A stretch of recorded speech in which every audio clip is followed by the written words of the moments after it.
Dios es soberano y todos los cambios se aceleran hacia un fin. El problema es que la iglesia no está haciendo el trabajo que tiene que hacer de evangelización.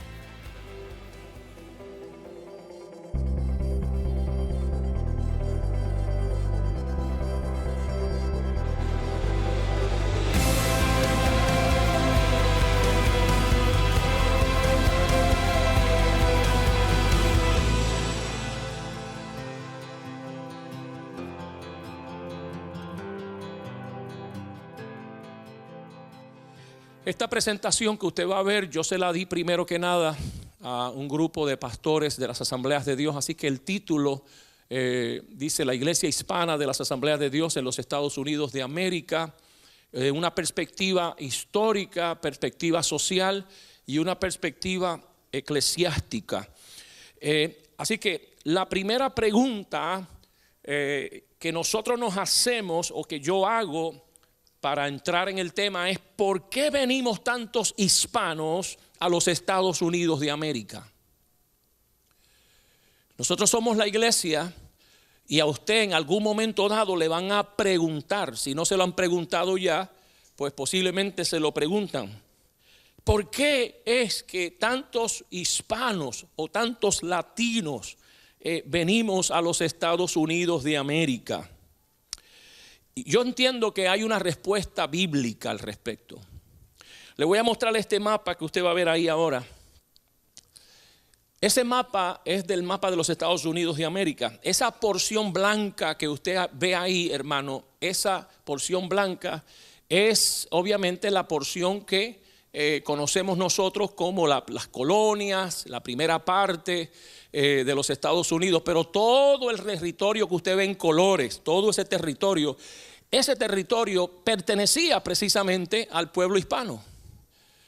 A veces uno se pregunta, ¿qué es lo que pasa? Yo a veces le digo, ¿sabes qué? Es que la sangre nuestra nos pide regresar a donde vivíamos antes. Todo lo demás, todo el territorio, obviamente, y los que han ido a la escuela y los que han estado en clases de historia, usted sabe que los Estados Unidos pues adquirieron obviamente lo que llamamos el Louisiana Purchase, y luego se adquirió Texas, y luego por la guerra con México todo el territorio. Pero la pregunta para mí, que es para mí espiritual, es algo, porque alguien dice, pero qué capricho tienen los latinos de estar viniendo a los Estados Unidos. ¿Sabes qué? No es capricho, es que la sangre nuestra, nuestro DNA, es que como vivíamos aquí, estuvimos aquí, habitábamos aquí, nosotros todavía entendemos que esto es parte de nuestro territorio. Aleluya. Amén.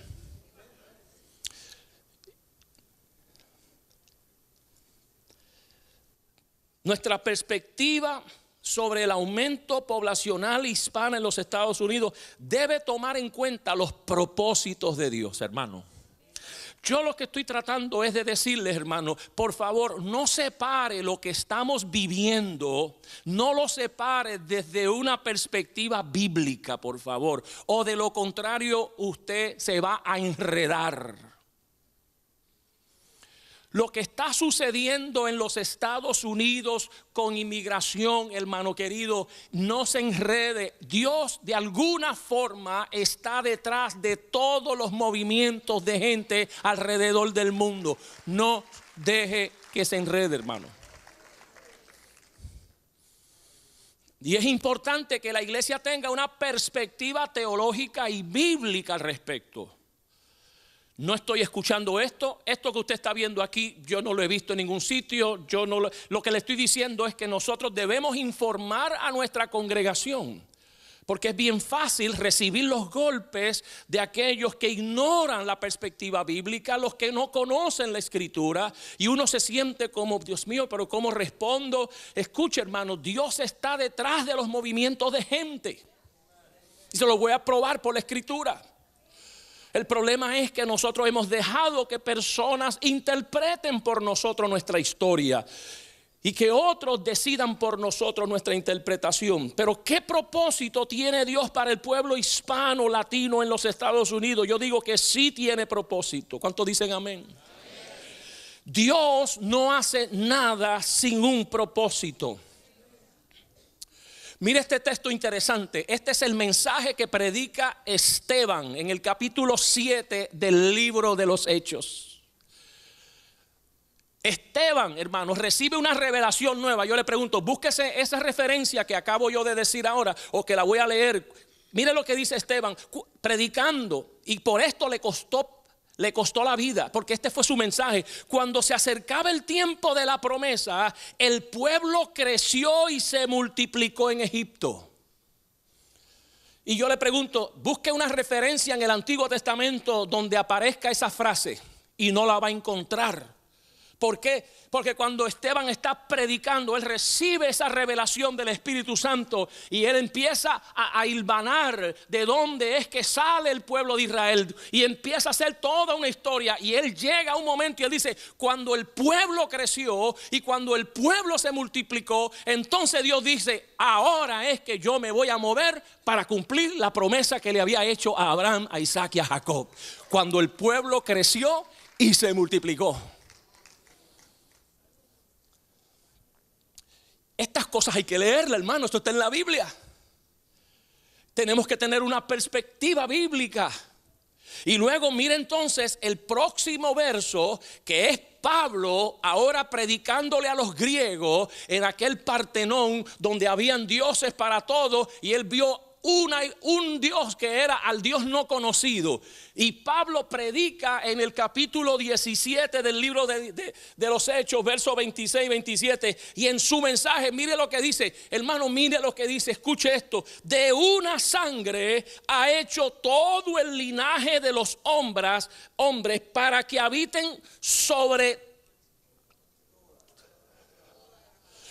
toda la faz de la tierra, y les ha prefijado el orden de los tiempos y los límites de su habitación para que busquen a Dios. El propósito de Dios. Usted quiere tener una explicación bíblica, usted desea tener una explicación teológica de por qué es que el Señor está moviendo gente de un lado a otro. Él los está moviendo y le dice, ¿sabes qué? Te voy a dar 80 años de vida a ti, y 60 a ti, y 99 a Saturnino González, y a 40 al otro. Yo le voy a prefijar un tiempo en esta tierra para que busquen a Dios. Ese es todo el propósito nuestro en esta tierra. No fue para hacernos ricos, ni vivir el sueño americano, ni hacernos lo que sea. El tiempo nuestro aquí es para buscar a Dios. La iglesia tiene que entender esto. O de lo contrario, hermano querido, vamos a tener iglesia enredada en argumentos que no valen la pena discutir, como Pablo le decía a Tito y a Timoteo, no discutas de vanas tonterías. Hermanos, tenemos que tener clara cuál es la misión nuestra y por qué el Señor nos está multiplicando y cuál es el propósito nuestro aquí sobre la faz de la tierra. Aleluya. Para que busquen a Dios. Y cuando alguien me pregunte, pastor, ¿pero qué usted cree de inmigración? Los movimientos, para que busquen a Dios. Porque como no los pueden conseguir en Somalia, y no los pueden conseguir en Irak, y no los pueden conseguir en Siria, y no le van a dar permiso para predicar en Irán ni en Irak, pues Dios de alguna forma los tiene que mover para algún sitio donde ellos puedan encontrar a Dios, hermano querido. Esto no es capricho. Esto no es capricho. Esto no son inventos humanos. Estas son cosas de Dios. Esto es más profundo que lo que la gente piensa. Dios es el que está moviendo y que Él va a utilizar. Pues Él utiliza la guerra de aquel país, el hambre de aquel país, la persecución política de este lugar. Él va a utilizar toda la forma para que la gente salga de alguna forma de su lugar y se meta en un lugar donde haya la libertad para predicar el evangelio, y esa persona se convierta a Jesucristo y se convierta en un discípulo del Maestro. Aleluya. ¿Alguien puede notar que estoy un poquito apasionado por esto? Dios es soberano y todos los cambios se aceleran hacia un fin. Mire lo que Dios le dice al profeta Daniel, en Daniel capítulo 12 y verso. Usted, mire, a veces hablamos, ¿cuál es la señal de los tiempos? Sella el libro hasta el tiempo del fin. Y después dice, muchos correrán de aquí para allá y el conocimiento aumentará. Una de las señales de los últimos tiempos es que la gente se va a mover de aquí para allá. Va a haber un movimiento de gente a nivel mundial y se está dando en Europa y se está dando en las islas del Pacífico y se está dando. Esto no es solamente Estados Unidos y la frontera de México. De verdad que nosotros pensamos que somos los más grandes, hermano. El movimiento de Dios se está dando en toda la frontera del mundo entero. Y Dios está sacando gente de países cerrados donde no había oportunidad de predicación y los está dando la oportunidad de que prediquen. El problema es que la iglesia no está haciendo el trabajo que tiene que hacer de evangelización. Están llegando a nuestras playas y ni para allá voy a mirar. Están llegando a nuestras playas y nos están molestando. ¿Qué hacen aquí esa gente? Perdimos nuestra razón de ser. La tarea, dijo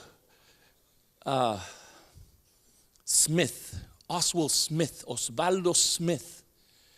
Él dijo, la tarea suprema de la iglesia no es construir templo, hermano. La tarea suprema de la iglesia no es hacer retiros nada más, ni tener 4 pantallas. Y gloria a Dios por todo eso. La tarea suprema de la iglesia es la evangelización del mundo. Esa es la tarea suprema. Eso es lo que se supone que nosotros estemos haciendo, hermano querido. Es hablándole de Cristo a nuestra gente. Ayer yo decía, y lo voy a decir aquí, sé que esto está grabando, pero ¿sabes qué? Hay cosas que hay que decirlas. Yo decía ayer, estoy viendo la muerte del cristianismo aquí en los Estados Unidos de América. Me siento mal al decirlo. El cristianismo que se está convirtiendo solamente para tener un buen ratito los domingos en las 4 paredes. El celebrar nada más para nosotros. Dame un mensaje, pastor, que me motive, que me levante. Dame los 4 pasos para tener éxito. Es un yo y yo y yo. ¿Y dónde está el sacrificio? ¿Dónde está el dolor? ¿Dónde está el nosotros evangelizar? ¿Dónde está el ganarnos las almas para Cristo? ¿Dónde están, mi hermano querido, el salir a las calles y evangelizar? Aunque nos metan presos, hermanos queridos, aunque nos arresten. ¿Dónde está esa iglesia que se mueve y que evangeliza y que hace discípulos por todos los lugares? Cuando la iglesia, y lo dije en un foro ayer, porque a Pedro cuando empezó a predicar de Jesucristo, lo arrestaron. Y a todo ese grupo de discípulos lo arrestaron, hermano. Hay que volver de nuevo a leer la escritura. Y le dijeron, te vamos a pedir que no hables más de ese Jesús de Nazaret. Y la expresión de Pedro fue, es menester obedecer a Dios antes que al César. ¿Qué significa eso? Que cuando la iglesia en cualquier nación no hace la labor evangelística, se convierte en un brazo del Estado. Cuando la iglesia cristiana no hace su labor evangelística y no sigue los mandatos de Cristo, al no tener propósito de existencia, entonces se va a convertir en un brazo del Estado. Y el Estado la va a utilizar como le dé la gana. Y yo digo, Dios mío, estamos viviendo un tiempo histórico. Este es el momento cuando la iglesia se tiene que levantar y poder decir: sí, tráiganmelos del mundo entero, tráiganmelos, para darle una oportunidad de que escuchen del evangelio, y si se tienen que ir de regreso, se regresan con el poder del evangelio en su corazón. ¿Qué hace la iglesia diciéndole que no vengan aquí? ¿Qué hace la iglesia? ¿Qué hacen los líderes evangélicos diciéndole que no entren a estas costas, que no vengan a esta nación, que se queden por allá? Ese no es discurso de la iglesia, ese es el discurso humanista, ese es el discurso del mundo. La iglesia lo que debe decir es: yo no sé cómo van a llegar, no me interesa cómo van a llegar, pero si llegan, que vengan para que escuchen el evangelio de Jesucristo en las playas y en las costas de nuestra nación. Sella el libro hasta el fin, porque muchos correrán de aquí para allá. Lo dice la Escritura claramente y nosotros no lo vemos. Muchos correrán de aquí para allá. Los cristianos debemos procurar entender los tiempos y lo que debemos hacer. Cristianismo que no entienda los tiempos perdió su sentido de propósito. Cristianismo que no entienda lo que Cristo quiso decirle, no, hermano, no prospera nunca. Y lo único que le queda entonces para sentirse bien es convertirse en un brazo del Estado. Y lo que le diga el Estado, ese cristianismo lo va a hacer. La Biblia dice en Primera de Crónicas 12:32: los hijos de Isaacar eran hombres expertos en el conocimiento de los tiempos, que sabían lo que Israel tenía que hacer. Mi pregunta es: ¿conocerá la iglesia lo que tiene que hacer en este tiempo? ¿Conocerá la iglesia lo que debemos hacer? ¿Qué opción tenemos ante la vida que estamos viviendo, ante el tiempo que estamos? ¿Seguimos dando culto, hermano? ¿Seguimos dando culto? Sí, vamos a seguir dando culto. Y nos gozamos aquí. Y brincamos y danzamos y todo eso. Sin efectos ninguno, sin cambios ninguno, sin transformación ninguna. We'll have a great time in church, man. Nos vamos a pasar bien. ¿Será de verdad que para eso Cristo fue a la cruz del Calvario? ¿Usted cree que cómo me voy a parar yo frente a los cristianos del primer siglo que dieron su vida en aquel día, cuando estemos en la presencia del Señor, cuando venga el juicio, cuando venga el tribunal de Cristo, en donde todos nosotros recibiremos nuestro galardón? ¿Cómo me voy a parar yo frente a aquellos cristianos que frente a los Césares de Roma, frente a los gladiadores, frente a aquella gente, le dijeron: ¿sabe qué? César no es el Señor, Jesucristo es el Señor? Y prefirieron ir presos. Y yo, no, lo mío es, tú sabes, Calvario, City Church, y aquí hay una iglesia con aire acondicionado, y yo de aquí no me saca nadie, yo quiero estar aquí.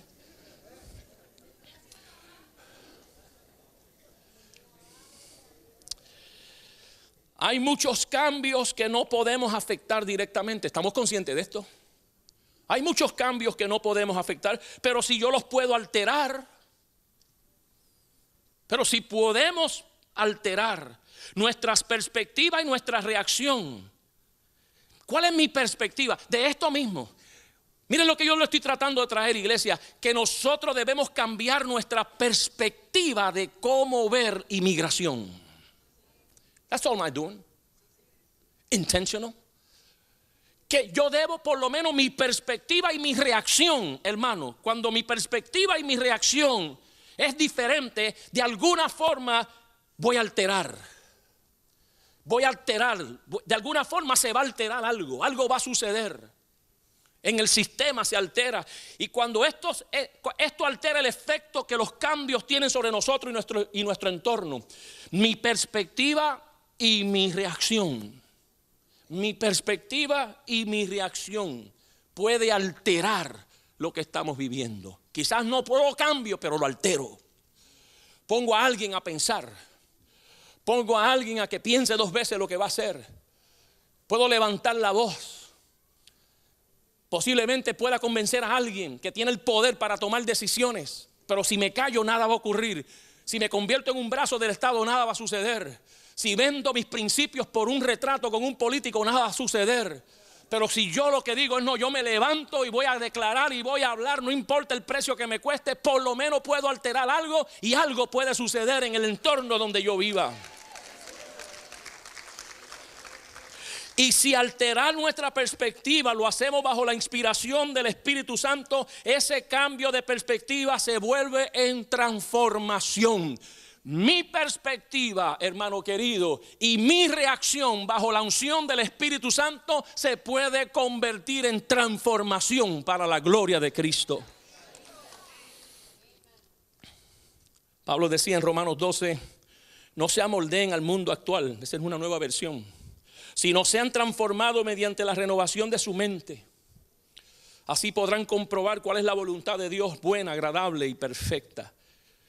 De alguna forma yo tengo que pensar diferente. Yo no puedo permitirle, hermanos queridos, que los noticieros, me da dolor escuchar cristianos repitiendo lo que un periodista, mi hermano, le dice en la televisión. Y eso es todo lo que ellos van a decir, lo que dijo ese periodista o lo que dijo tal político. Yo digo, Dios mío, ¿y la Biblia qué? ¿Y la palabra de Dios qué? ¿Acaso el Señor no tiene acaso el Señor en su palabra estas cosas delineadas? ¿Dónde la iglesia los va a decir? Mire, vea este mapa para que usted tenga una perspectiva bíblica. Mire este mapa. De ahí, usted quiere una perspectiva bíblica, todo salió de aquí, hermano. Sem, Cam y Jafet, los descendientes de Noé. Todos los que estamos aquí somos de ahí, de uno de esos tres somos. Esto no pare más, hermano. Esto es así. Esta es la perspectiva, esta es lo que hay. Los descendientes de los tres hijos de Noé se dispersaron en diferentes direcciones pobladas. Mire, la verde es Cam, ocuparon lo que conocemos hoy como África. Los de Jafet, norte de Europa, parte de Estados Unidos. Y los semitas, Sem, se ocuparon en esa zona del Mediterráneo hasta llegar a España. De ahí estamos. Una distribución de tres familias por toda la tierra. Próxima, para que usted vea. Pero en el 1492 los descendientes de Sem y de Jafet, ya mezclados en España, se unieron con sus parientes en América. Cuando hubo ese momento, hermano, en donde europeos vinieron a las nuevas tierras, se descubrieron que sus parientes estaban ahí y se unieron con sus parientes de América. Esto es bíblico. Entonces yo voy a la escuela y me enseñan de Colón y qué sé yo, pero nadie me va a enseñar la perspectiva bíblica de lo que pasó. La perspectiva histórica es, pues, vinieron los españoles y descubrieron América. Amén, esa es la perspectiva histórica, pero ¿y la bíblica dónde está? Porque la historia bíblica es que los hijos de Sem y los descendientes de Jafet se unieron por primera vez en el Nuevo Mundo. Porque Dios había dicho, yo quiero que a la tierra la habite todo el mundo. Porque Dios había declarado que a la tierra la iba a habitar todo el mundo. Yo no sé si Colón escuchó eso, si Colón se dejó llevar por eso. Un descubridor lo escuchó, dijo, yo leí en la Biblia que Dios va a habitar toda la tierra. Así que no puede ser más que el territorio nuestro, tienen que haber más tierra. Puede ser que eso haya inspirado a los descubridores y se fueron a descubrir nuevas tierras. Lo que ellos no sabían era que eran instrumentos de Dios para que los parientes de Sem y de Cam y de Jafet se encontraran en el Nuevo Mundo, porque había un propósito divino para toda la tierra.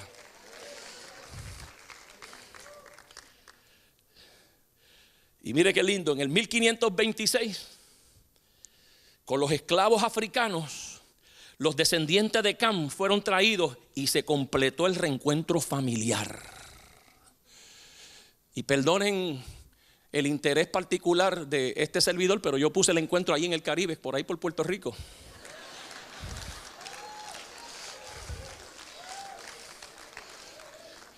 Los descendientes de Sem y de Cam y de Jafet por fin se encontraron. Después de cientos y de miles de años de estar dispersos y los parientes nunca se habían encontrado, el Señor dijo: sí, pero yo todavía tengo un propósito, y es que todo el que habite sobre la tierra busque a Dios, encuentre a Dios. Así es que casi 2000 años después Él dijo: yo los voy a unir de nuevo. Y utilizó a este y utilizó a aquel y utilizó, pero hubo un reencuentro de la familia. ¿Para qué? Para que se lograra el propósito de Dios.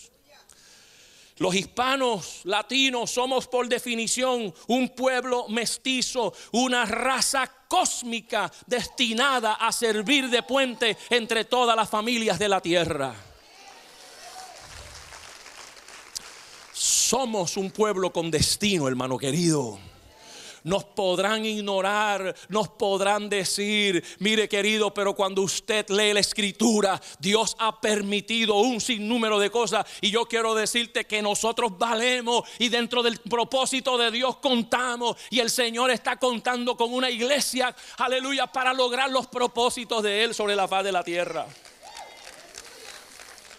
Nuestra misión como pueblo puente. Somos un pueblo puente aquí en los Estados Unidos para ayudar a unir las etnias separadas. Somos un pueblo puente, tenemos las 3 razas. Somos de Sem, de Cam y de Jafet. Dios nos está uniendo ¿para qué? Para decirle al blanco y al negro: ¿sabes qué? Tú eres mi hermano, tú eres mi familia. Por eso una iglesia multicultural como esta es lo mejor que le puede pasar al centro de la Florida, para que venga el blanco, el negro, el chino, el amarillo, el rojo, el que sea, y decirle: somos un puente. El Señor nos ha escogido para unirnos como un pueblo. Aleluya, aleluya, aleluya.